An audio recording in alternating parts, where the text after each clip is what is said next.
안녕하십니까.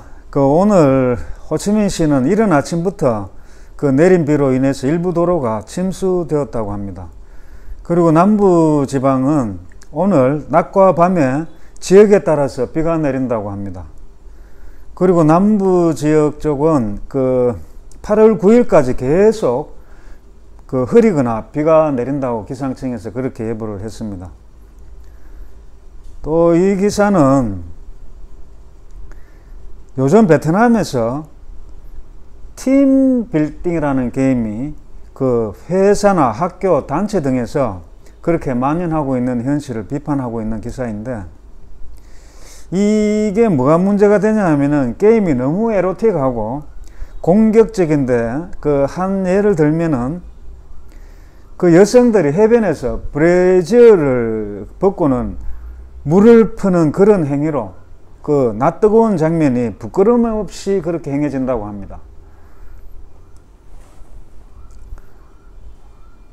이게 베트남 사회가 생활 수준과 경제적인 그런 여유가 많아지면서 그런 학교나 회사나 대행사들이 이제 좀 더 재밌고 자극적인 그런 게임을 통해서 남녀 평등도 보여주고, 그 다음에 페미니즘을 부추긴답니다.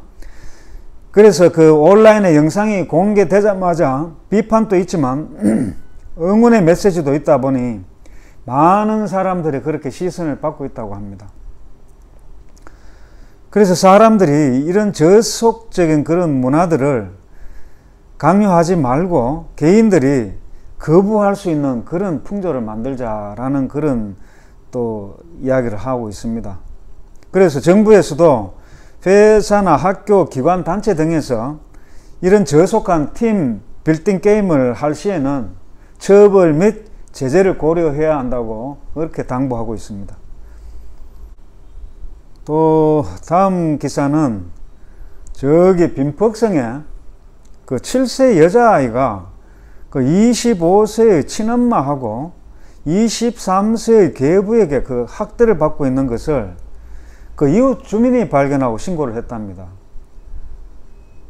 그래서 경찰이 계부에게는 아동학대죄로 3개월 구금조치를 그렇게 취했고, 친엄마는 지금 임신 중이어서 거주지 이탈 금지 조치를 받았다고 합니다. 그리고 7세 여아는 녜안성에 사는 친부에게 데려다 주었다고 합니다. 또 이 기사는 꽝린성에서 21세의 황티투시라는 여성 부동산 중개인이 그렇게 미모가 뛰어나답니다.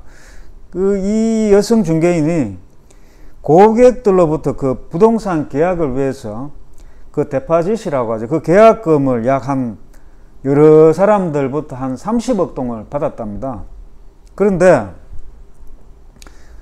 이 여성 중개인이 자기 사적인 용도로 사용을 하고 돌려주지 않고 도주를 했다고 합니다. 그래서 경찰이 조사 추적 중에 있다고 합니다. 또 다음 기사는 하이폼 도심에서 번호판 없는 오토바이를 타고 흉기를 사용해서 강도짓을 일삼던 3명의 범죄자를 체포했다고 합니다. 그리고 핫대인성에는 친부가 11세 먹은 친딸을 허락 없이 삼촌 집에 놀러 갔다는 이유만으로 집 천장에 밧줄로 옷을 벗긴 채 손을 묶어서 매달고는 채찍으로 엉덩이를 그렇게 서너 차례 때렸는데, 근데 또 더 심각한 게 이게 친아들로 하여금 전화로 동영상을 찍도록 했답니다. 그래서 지역 경찰이 이 사건을 계속 조사 중에 있다고 합니다. 그리고 이 기사는 지금 인도 태평양 지역에서 베트남과 미국의 국방 안보 협력을 그렇게 이야기하고 있는데, 제가 이 기사를 한번 읽어 드리겠습니다. 기사를 읽어 보겠습니다. Với chiến lược Ấn Độ Dương, Thái Bình Dương IPS của Mỹ, hai nước chúng ta có nhiều lợi ích chung và nhiều lĩnh vực để hợp tác. Ông Phạm Quang Vinh, Nguyên Thứ trưởng Bộ Ngoại giao của Đại sứ Việt Nam tại Mỹ phát biểu tại hội thảo.